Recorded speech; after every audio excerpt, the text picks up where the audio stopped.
Hey folks, welcome to this week's to a really special episode of Two Good Sports. For the last couple of years, or almost last couple of years, we've covered a lot of stuff to do with football. I guess we've covered more so the nuts and bolts of it all, the physicality, the athleticism, the freaks that are out there, the freakish ability, heartaches, dynasties, all that sort of stuff. Heartaches if you're like me, you're a Broncos supporter at the moment. But at the moment, we thought it's timely to have a bit of a look at other things that make our players tick, I guess, and that includes some of the social and mental factors that we probably don't cover as much as we should, I guess, at Two Good Sports and throughout. I'll go through our special guests who've joined us today. And firstly, Gai. We have Gai O'Dwyer. Gai works in the field of social emotional intelligence. She's a peak performance coach. Her expertise is communication of the mind, particularly flow state, and she'll go over that a little bit later with us. And that's more commonly known as getting in the zone. Gai combines the skills in neuro-linguistics programming and behavioural profiling to assist her clients reach higher levels of social emotional intelligence to achieve success beyond where they thought possible with a champion mindset. Thanks for joining us today, Gai. Steve, thanks for inviting me on. And looking forward to hearing from the other boys as well. Great. Also along today, another one of our special guests, Cliff Battley. Cliff's a registered clinical psychologist with over 25 years of working in physical and mental health. You must have started when you were about 6, Cliff. You got to give me a few raps later too. I think he's helped thousands achieve their long-term positive change. He works with individuals and groups, conducting powerful private therapy, targeting long-term sustainable results. Cliff's worked with many high-performance athletes throughout various sports to help them achieve their objectives, importantly off the field as well as on the field. He's also written, and I've had the pleasure of not only reading this, purchasing this hugely popular and acclaimed book, Bully Proof Your Child. We'll have the link. We have the link on our website, so please do yourself a favour and check that out. It is really worth reading for a parent and even non-parents to get a bit of a greater mindset about what we can do to help our kids out there. So that is Bully Proof Your Child, a handbook for raising a child with superhero self-esteem. So do check that one out. Thanks for joining us, Cliff. Great having you along. Thank you, and hello everybody. We also have David Shillington joining us today. David's played over 200 NRL games. I think it was 214, my last research there, David, something like that. 8 origins for the mighty Queensland, 14 tests for Australia. He's the CEO of Head Trainer. It's a company dedicated and committed to wellbeing and mental health. Head Trainer, they utilise the connection of sport as a vehicle to drive positive outcomes in the workplace, community groups and sporting clubs. David, thanks very much for joining us today. Yeah, thanks for having me. I'm really excited to be part of such a meaningful conversation, so it should be good. I like how you've transformed your office to make it look like a car too, David. Not many blokes do that. It's not a fancy background. I got stuck in commute and I couldn't pull out on you, so I've committed to do it from the car. No, thanks very much, mate. The beauty of Zoom. Thanks very much. All right, our next guest today, folks, is Stephen Ing. He's had a decorated boxing career. It's yielded an Australian title, Oceania Silver, Arafura Games Bronze, National Golden Gloves as an amateur, and a Queensland title as a pro. Stephen's trained with Australia's top boxing coaches over a period of time. He's also he's worked in the fitness industry now as a boxing coach for over 25 years. And Stephen's established a much respected Matrix boxing gym in 2005, 15 years ago. It offers an environment where anyone can come and learn about boxing and feel the benefits of the fitness and it creates, and also the accomplishment of learning the technical aspects of it as well. He firmly believes boxing can improve their lives, not just physically, but mentally as well. Thanks for joining us today, Steve. Thanks for having me, mate. It's a pleasure. All right, I'm going to jump straight into it. Anyway, the first topic I'd like to explore today, folks, is the intense media pressure a lot of people have, but particularly we're going to focus today on NRL players. The pressures they're under compared to earlier days. Increasingly, we're seeing young men in situations where, which is spread through social media. We're seeing it probably, unfortunately, every week or two now. Many times they're fueled by alcohol or other stimulants. I want to ask, first of all, Gai, is this a case of too much time on their hands, not having the mechanisms to cope, lack of guidance?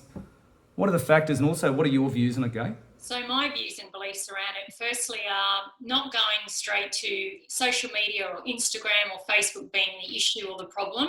It really comes back to source. And what I mean by that, it comes back to the athlete. So what's their standard of self like? Anyone that has a high standard of self or a high standard of excellence, and we know the NRL players that do, they don't tend to succumb to those things, and they certainly don't become the demise of social media. So for me, it's looking at the emotional fitness of the athlete, and then it's looking at, it's not a decision problem, it's a focus problem for me. So when you're focused, you make good decisions. When you're not focused, you make poor decisions. That's how I view it, and that's the way I work with my athletes in terms of social media, self-excellence. Yeah, thanks, Gai. David, you like to comment on this?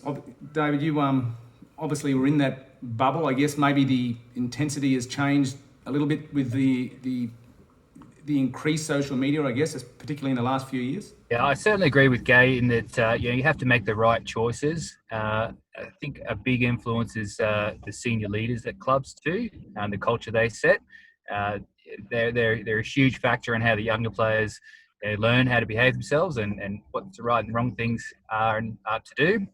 But I think it's a really tough challenge for the NRL because we're talking about the players by nature who are risk takers. They want to push boundaries. They want to push past beyond pain and fatigue and injuries. And that's the things we admire them a lot. But obviously when they're off the field, they need to start recognising those boundaries and not push those limits and respect laws and rules. So it is a tough job to teach them how to flick that switch when they get on the field, flick it off when they get off the field. And I know the NRL are doing a lot of work in that space. But I think a bit more work with those coping strategies, as Gabe mentioned, could be the answer for them. Scott Sattler mentioned a couple of shows back that it was important when he was a young bloke to go and to locate someone that he respected as a young man when he first came onto the grade, and that helped him, he said, in his early years. And he said it was a full circle at the end, where when he was at Penrith at the end of his career, he had young men doing the same to him, I guess, looking up to him and asking for a bit of guidance. How important is that? Absolutely. And those senior players, when you're a young player coming through the system, you just look up to those senior guys and go, I'm going to train the way you do, I'm going to behave the way you do, prepare for games, same level of professionalism, because they are where you want to be. So they're the way for you. Not wanting to let them down either, I suppose. Absolutely. And I think there's a lot of pressure and responsibility on the clubs themselves. As a player, generally more worried about what the club thinks about you rather than what the general public or the law might think about you. So if someone gets in trouble for drink driving, for example, they'll be less concerned about the issue with the police as they will be concerned about the issue with their club. So I think there's a big responsibility for the clubs to make sure they discipline the players right, and they keep them accountable, because if they sweep those issues under the rug, it just creates a bigger beast, doesn't it? Sure, yep. Cliff, how much of this pressure is intensified in living in this COVID bubble? This is unprecedented, obviously, and especially considering the recent breaches that we're seeing at the moment and will probably continue to see. The COVID bubble's an anomaly, isn't it? Because we've never seen it in our life before. So you've got and I agree with Gai and David when they talk about choices. The COVID bubble then adds another volume of pressure, because you're taking kids who are earning extremely high wages and are living in a bubble of, relative fame in Australia, and maybe they're not playing all of a sudden. So the identity that they're enjoying, the mainstream of their identity, is suddenly taken away from them. You've got, I agree with you, Gai, that the source has to be solid at that time. If you don't have that base, then chances are those kids at that age, they want to get out and they want to socialise. And I don't necessarily think it's age restricted either. I think that we've seen in the press that it's not age, defined. I think Dave also made a good point. And Dave, look, you're speaking from experience. You've been on the receiving end of doing something that an everyday citizen does, yet you were treated entirely different by the press in that exact same situation. It's not fair and it's not just. Now, you couple in unfairness, injustice, you take what they said about the source not being solid, you take away the mainstream identity of what these kids are living off, that's a recipe for a volcanic eruption at some stage. And if you're not strong, if you don't have that base, then the cracks will appear and they'll become canyons soon enough. Yeah, thanks, Cliff. David, is this something you think as a young David Shillington, when you're first coming onto into the grade and as a 17-year-old, something you would have struggled with? Yeah, as Cliff was saying, like being a young person, you want to get out there and socialise. Sometimes you might not realise the importance of things as you'll do later in life.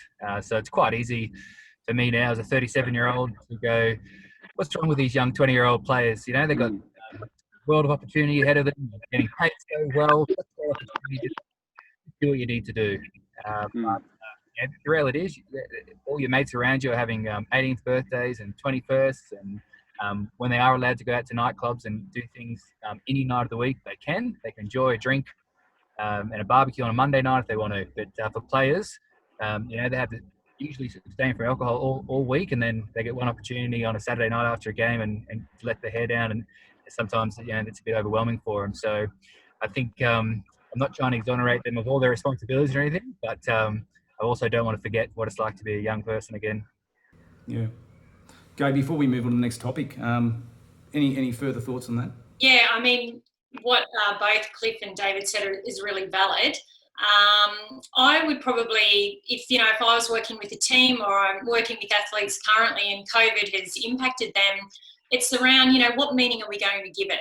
Because we're all a part of it. However, what's the meaning that we're going to give it? What's the meaning that your NRL club are going to give it? Are you going to look at it that it's in the way, or are you going to look at it maybe like it's on the way? It's here, and how are we going to manage it, and how are you going to work best with it? And I think that's the way that, the definition that you give it is going to be how you're going to respond to it, how you're going to deal with it and get on with it, really. And I suppose too, Gai, is that strong network that you have, not only as a family, but if you are sending your child, and there's still children, 16, 17-year-old, to go and embark on a professional career, I guess you're going to look into what mechanisms, what's the best for your child in a certain club as well. Some have a greater reputation than others. And what David was saying as well, there are certain athletes that will make a stronger sacrifice, and that's just who that person is and that athlete is. So that choice and giving it a different meaning and accepting it, and maybe not seeing it as permanence. It's a time now, and how you're going to manage it, how you're going to respond. Thanks, Gai. Do you mind me saying something? Absolutely, please. Yeah. Mate, I listen to everything and I agree with all the guys there, and but it does come down to support, especially with the young kids. I mean, if they haven't got that support of family or a mentor, it does become hard for them when they reach the testosterone and the drinking and the going out and partying. It is hard for them to make decisions. So that support base is really important. Accountability is really important, and consequences are really important. And I think in this era, consequences have sort of gone by the wayside a little bit. Too many people have too many rights. So having that support system is no good just having consequences if you don't have the support there to let them understand why those choices are wrong and why the outcomes are happening the way they are. It is hard for some of these young athletes, especially in COVID, which, as they said, is unprecedented. Stephen, you've played rugby league and you've had a long career in boxing and training as well. Obviously, the discipline that comes alongside boxing in particular. Do you find that a lot of players these days, I guess, either during their career or after their career, are turning to boxing or returning to boxing? How important is that, or how much can that help some players who are looking for some form of outlet and also away from the destructive behaviour? Yeah, look, I mean, boxing is a great tool for so many sports, and in particular rugby league players. In my opinion, rugby league's the toughest physical team sport in the world. And boxing's the toughest other sport in the world, in my opinion, as well. It's been proven statistically. The boxers are the fittest, blah blah blah. Yeah. But you know, there's a lot of flack on football players coming to boxing, but I love football players as boxers. You know, they make the perfect boxers. They play the toughest sport in the world. They know how to compete with injuries, and you know, if they played at an elite level, you know, they know how to train hard and push through those tough times. And all the players these days have just got remarkable skills. You know, look at people like Sonny Bill Williams that can go from league to union to boxing. So I actually think they make great fighters. You know, so it's a great crossover, not just for fitness, but the mental side, because you learn lessons in boxing that you don't always learn in football because it's a team sport. You know, boxing is a team. We've got a very good, tight team that help each fighter, you know, progress each fight and throughout their career. Without that team, they're not going to make it. But it is an individual sport. And when, you know, when you hop through those ropes with just that other bloke in front of you, there's nowhere else to rely on. There's nowhere to hide. You can't sit on the blind side and have a rest for a little bit, if you know what I mean. So there are some lessons they can learn as an individual about their own individual choices that they make and the consequences to that, and not letting anyone else take the fall for them. Right. Steve, what about yourself? How do you go about preparing yourself to make such sacrifices? A younger Stephen compared to now? Yeah, look, I mean, my whole career from under nines to A grade in rugby league was guiding towards, you know, playing professional rugby league. That's all I ever wanted to do as a 9-year-old, right through to playing A grade. You know, it didn't quite go that way. Had some injuries and took up boxing, and sort of fell into boxing really, and found my love of it.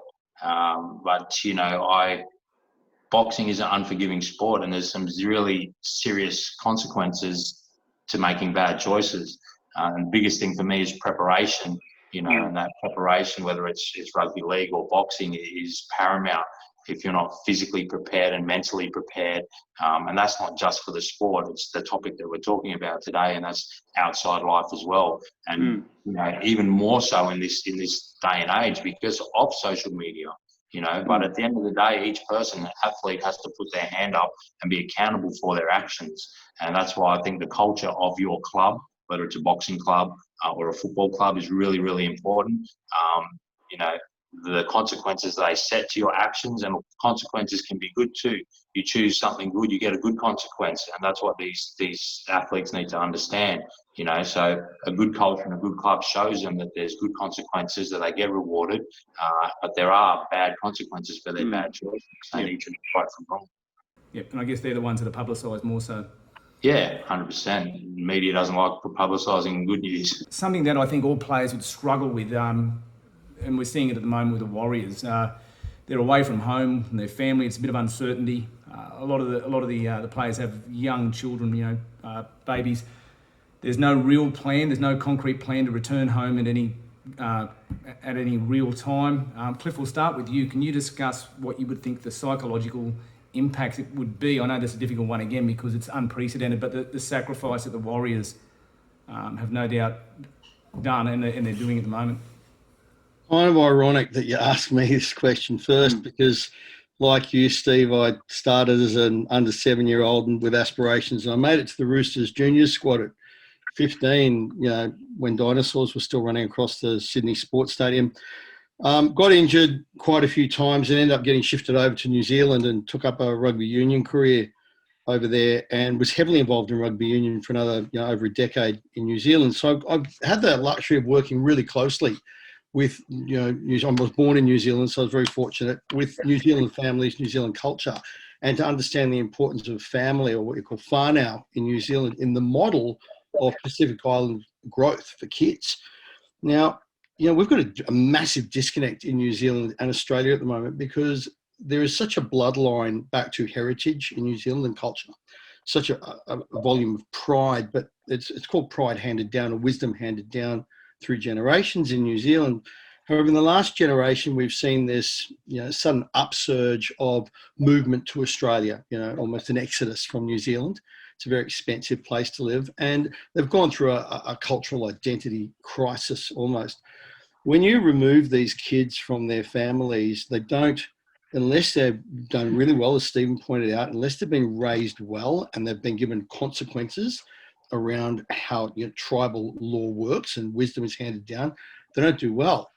And, you know, you couple that with socialization and alcohol, and you've got some pretty big, hefty, you know, boys in men's bodies who are let loose and they want to have fun. And then you can't look, they're not bad kids, they're kids, but they're away from their family, and family law in New Zealand is quite strong. You know, their physical justice can be quite immense, and the shame around disgracing your family is very strong. And, you know, Dave said before, you're worried about more about what the press will think of you, what the club think of you. Over there, you're worried more about what your dad is going to do. And so suddenly you've got them away. And that's, they want to have fun. And you can't blame them, they're kids. And I also over here was working very closely with one of the NRL footballers from one of the NRL teams who had broken the law and been caught flagrantly doing the wrong thing. The consequence that the club published in the media was not reflective at all of the reality. The consequence they published in the media was he's going to do this many hours and volunteer here and help here and do that. I'm going to categorically tell you he went to one meeting for a charity and signed some jerseys. Now, that was his consequence. And his attitude in there was, I was just having fun. Right? I was just having fun. The problem is every kid in Australia who wants to play NRL is looking at these guys. Now, on the one end, you're saying to these guys, you need to behave like this. On the other end, we're saying, well, what? Because they're a sportsman, they should suddenly behave like a different adult. There should suddenly be more responsibility upon them.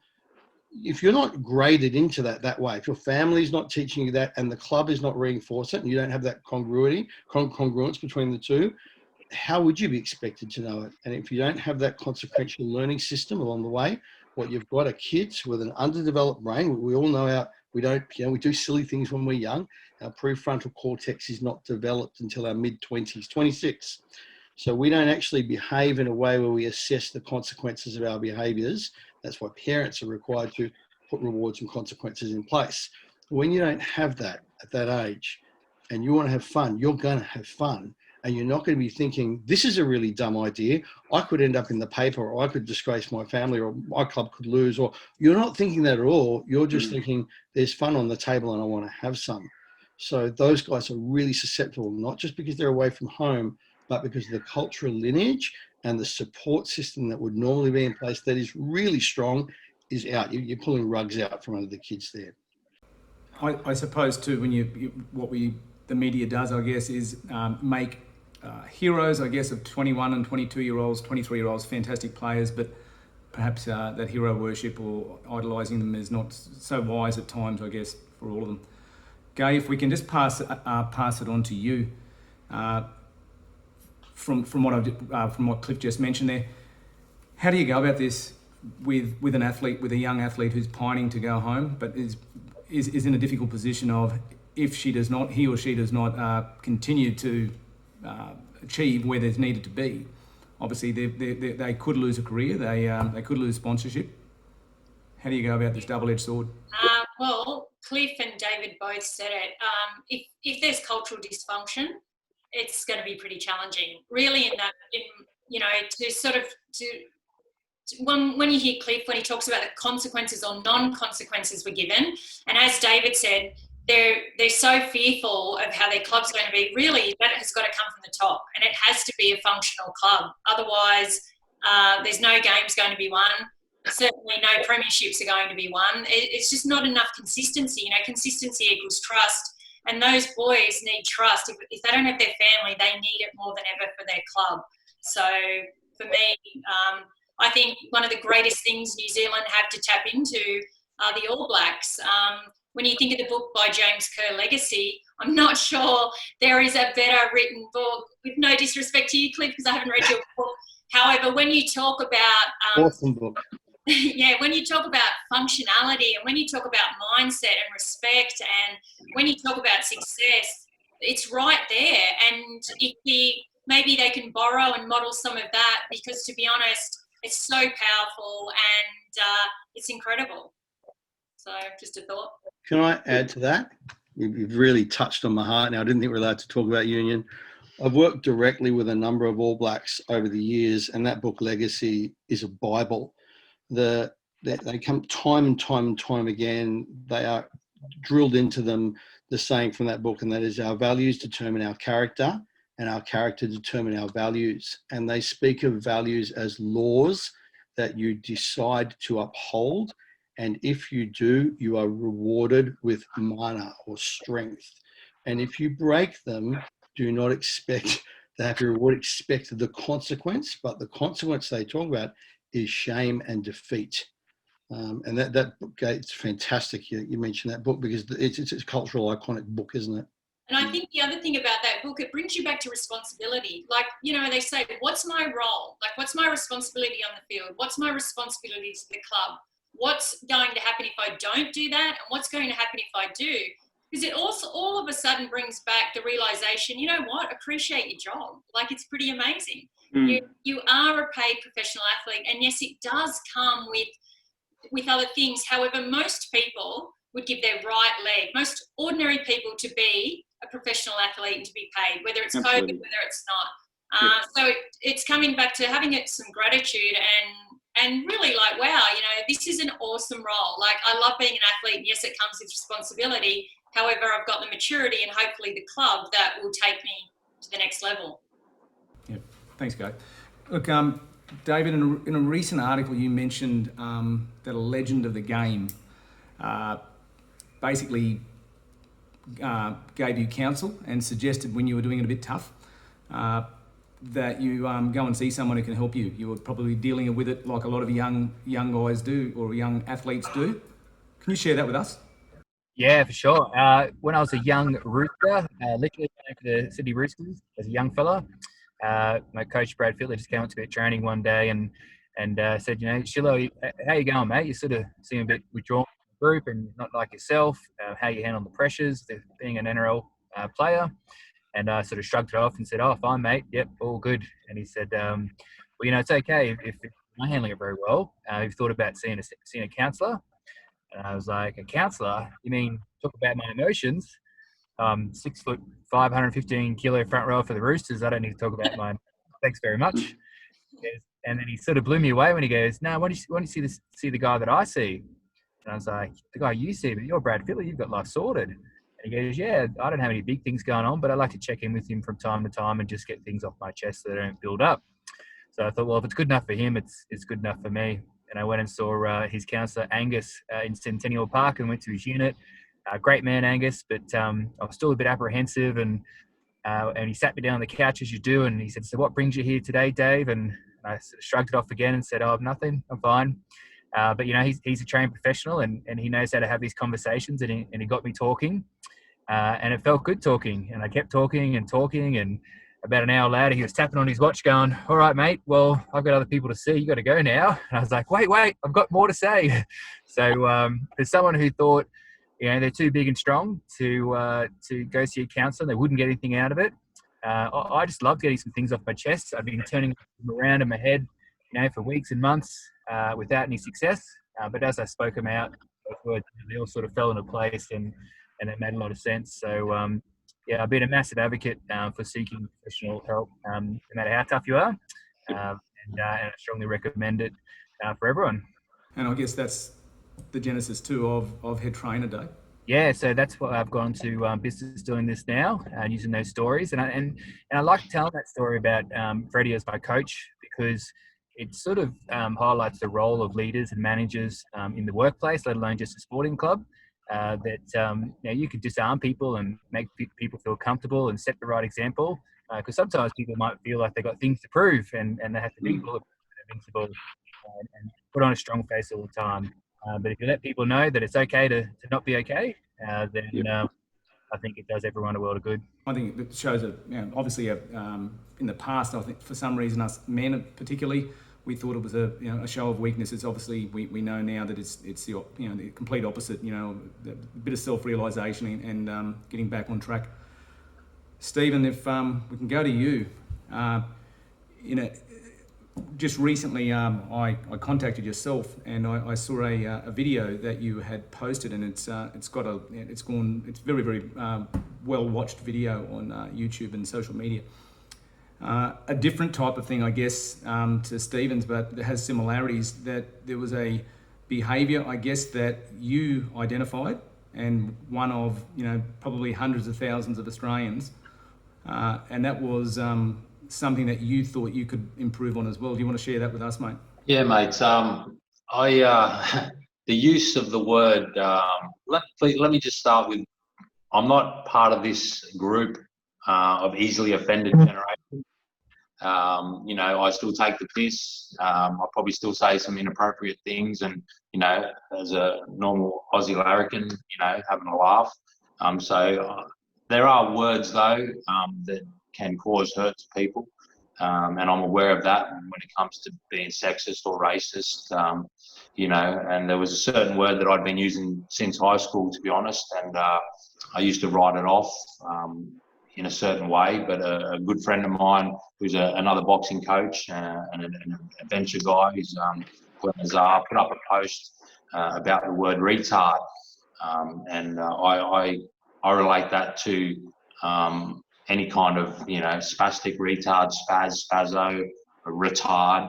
I guess The Hangover, a quite popular movie, sort of popularised the word retard in a funny, comical way. And I mean, it is comical. I mean, comedians are irreverent and they take the piss out of anything because it's good to have a laugh. So I'm not really talking about that, but his post was about, his son was born disabled, so he had no choice in being disabled, and the clinical term for a disabled child back in the day was retard or spastic. So he just described his emotions when he's out with his son in places, and the way people react sometimes, because he's a 12, 13-year-old kid who's going up to 4 or 5-year-olds talking about Spider-Man, and they think that's weird, and then parents come over and sort of, usher them away. And, that's quite hurtful for a parent to see when it's their boy just trying to have fun and say hello to someone in his way. But, when he sees or hears people, and he's done it himself before he had children, if someone trips over and you say, you're a retard, or, says something silly and they're calling him a spastic, when his son had no choice to be disabled, and when you're talking about someone in a derogatory way and demeaning them by using that word, it's quite hurtful for him. He wasn't on there trying to tell people to stop saying it. He was just expressing how he felt about it. And it really struck a chord with me because if anyone who knows me personally knows how much I used to use the word spastic to describe people that said or did something that was silly or I didn't agree with or was wrong. And, I used to just write it off as, well, if you tripped over and I called you spastic, a spastic will trip over. But I understand now the hurt that it can cause. And this is a personal thing for me. I'm not, getting up anyone else for using that word. I'm just trying to set an example by not using those words anymore to describe people. And for myself, I just came up with a penalty, a simple consequence. If I use that word, that my penalty at my gym for not bringing a towel or leaving things behind is 30 burpees. So every time I use the word spastic, retard, or any of those different versions of it, I have to do 30 burpees. Now in the first 4 days after I set that goal for myself, I'd racked up 330 burpees. I didn't realise how ingrained it was in my system to say it naturally, and so I then changed it to whenever I said it, I had to perform the 30 there and then. I couldn't bank them and do them at another time out of sight of anyone. If I was in a shopping centre and I said it, then I'd have to drop and do 30 right there and then. So, but I'm going all right. I thought I was going to struggle a little bit more, but I'm really aware of it now. I find myself pulling myself up. I still have that instinct to say it, but the words don't actually come out of my mouth. I'm aware of it. And that's the biggest thing in changing a habit. Any habit is, being aware of it first and foremost, and then making that conscious decision to change it. So I'm having some success. It's been about a week and a half since I've said it, and I'm still aware of when I want to say it. So as I said, it's a personal thing for me. If people see what I'm doing and maybe agree with it, and I mean, there's plenty of offensive words out there, they might jump on board and do the same thing. But, you know, it's one of those things. Each individual person has the choice whether they're offended by something you say or not. You know, and this generation of easily offended people, I think they forget that. You know, if someone wants to come up to me and racially abuse me, you know, because I'm a half caste, well, it's up to me how I respond to that. Well, listen, Stephen, I've seen you fight before, so you'd have to have a death wish to come up and say anything not very nice to you. But listen, what you've done there is admirable, and I think that makes it even more admirable, as you've mentioned it to me before, that you're not advocating it for other people to do. I think it's just by people seeing that I think most people can reflect and go, you know what, I may say that phrase or have done that in the past. I think it's a timely reminder for us, and it's something you should be commended for. Look, I know we've got to wrap up then. I know that David is about to go to another meeting. Really, really quickly, guys, this is something I wanted to bring up firstly, David, Adrian Bowles a little while ago was on our show, and he mentioned, talking about mental health, he said when he retired, there was a big hole that just was never there before. And it took him a while to sort of find something to replace that. David, how did you deal with that? Yeah, it's definitely an interesting period because you go straight from school into the NRL system as a 17-year-old, and you become an NRL player, and it's very public sort of role, and it's how you identify and adulthood. And so when I retired, I was 34, and it would always been referred to as David Shillington, the NRL front rower, or David Shillington, the Titans player, or the Maroons player, but whatever it is, that's the way I've been identifying all these years.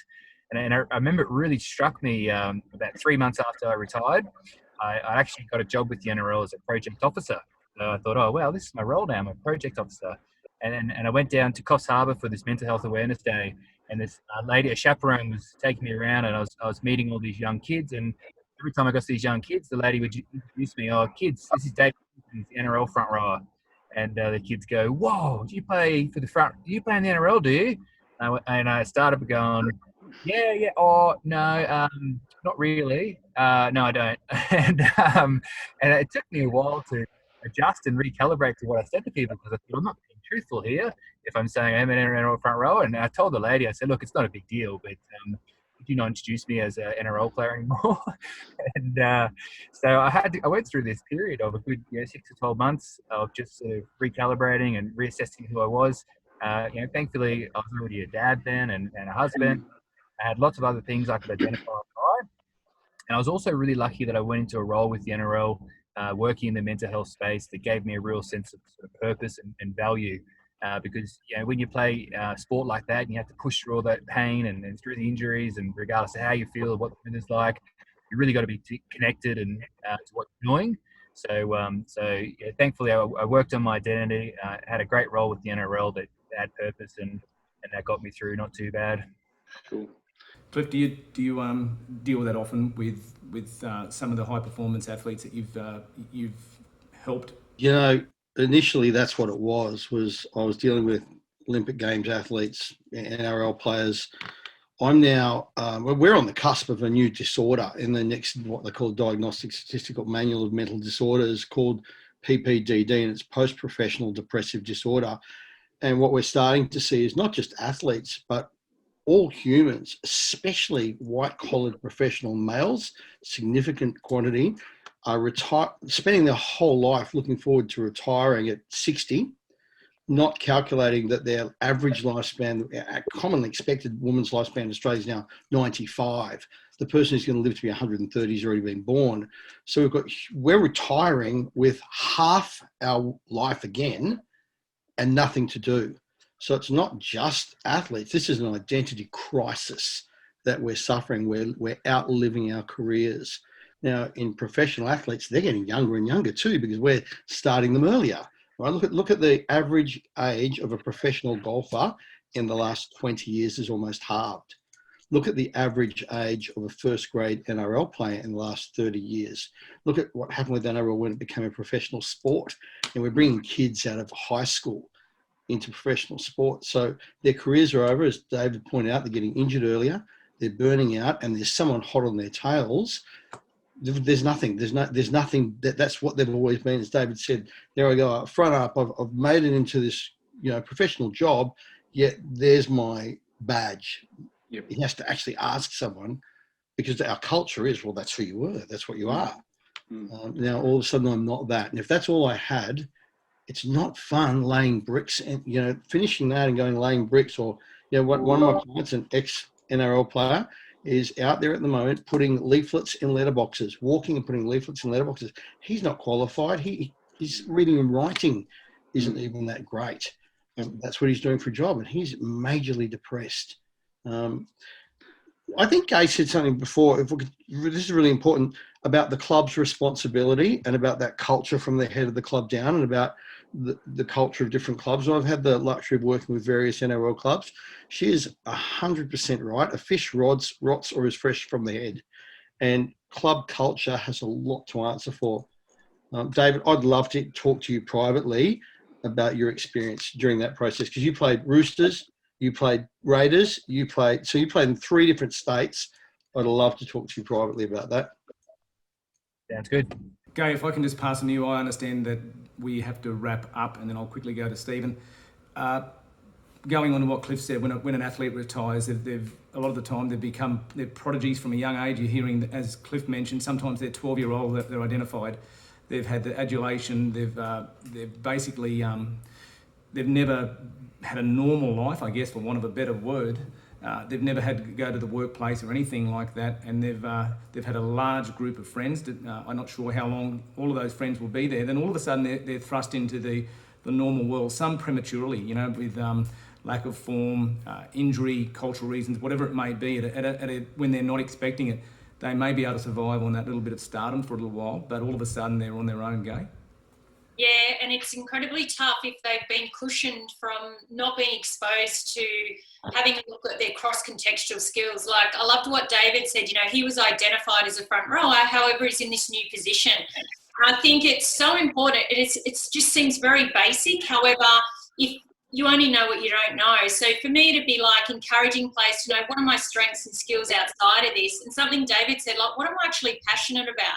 Because the reality is this isn't going to be forever. And how can I continue to expand and grow outside of my game and my role that's here now? So for me, flexibility and adaptability of the mind, not only are they key and crucial during your time as an athlete, they're crucial outside when you start developing into an adult. And if you want to continue to grow, adaptability and flexibility are going to be forever. If you want to keep evolving, 70% of lost productivity in the workplace is due to a low social emotional intelligence, a low emotional fitness. If your workplace is on the field and you're operating at 30%, you're not winning. Once you get out into the real world, if you're operating at 30%, you're not really winning or growing as a human being. So adapting, flexibility, I know it's a much bigger issue, and what Cliff's saying, it's not only that, artificial intelligence is coming in, and by 2030, artificial intelligence is going to dominate. So really it's key for every single one of us, like Cliff was saying, beyond an athlete, to know how are we going to shape up and how are we going to thrive and survive when artificial intelligence comes in as well. Stephen, we'll just wrap up with you. Gai mentioned the adaptability and the flexibility in your career as first of all in your football, but mostly in boxing. I guess you've now at that age where with your career, I guess that adaptability and flexibility allowed you to sort of, I guess, transition into the coaching side and the mentoring side of your sport. Yeah, exactly. Like it's hard after a career in any sport, and the fight sports are probably a little bit different to most sports as well. And it's a really, really hard sport to give up. It was, I've just turned 46, and, a few years ago I was still trying to get my injuries right to get back in there and have another fight, because you just can't get that anywhere else, and my love of competing really, that's why you see all these ex-fighters coming back and fighting all the time. So I think for me, community, and purpose are big things. You know, you talk about community, you can talk about a club and the culture at the club, and the club, if you're talking on a footy side, they really need to look after their own. You know, and that's what communities are about. So if you look at a community or a club, you know, you should be looking after your family, you know, and they're your family. My gym, we're growing quite rapidly, but it's a community, it's a club. It's not a gym. It's not a gym. It's a club. It's a community-based club. People go there. It's their second home. They got support there. They've got purpose. You know, and if you don't have purpose, if I'm not giving my fighters some type of purpose, not just their careers, you know, they have to learn lessons that help them in their life. You know, I try to include them in the club after their careers. Some choose not to for personal reasons, you know, but you have to have an outlet at the end of a career. That's the club's job to do that. You know, you're taking these kids, as you said, out of high school straight into a professional career where they're earning good money, where they're in the limelight, and then all of a sudden an injury can take it away like that, you know, or when they finish their career, and most of them are finishing it, you know, early 30s at best, you know, and, you know, you're living to, as you said, you know, as Cliff said, you're living till you're 90 these days, you know, so...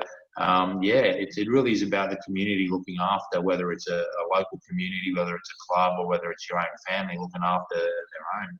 And it emphasises, as all of you have said, and we've talked about, that grounding that you receive at a young age, how important it is, and to understand the consequences, you know, positive and at times that kick up the backside as well. Appreciate you being here today on our show. It's been really insightful. We thank you for being on. Do check out the links there for David, Gai, Cliff and Stephen, and also Stephen's clip you will see there as well, as we'll have a link to that as well. But in the interim, guys, in the meantime, thank you very much. I know you're all very, very busy, and we hope to have a chat again in the near future. Thank you. Thanks, Steve. Thanks a lot, Steve, mate. Doing a great job, mate. Keep it up.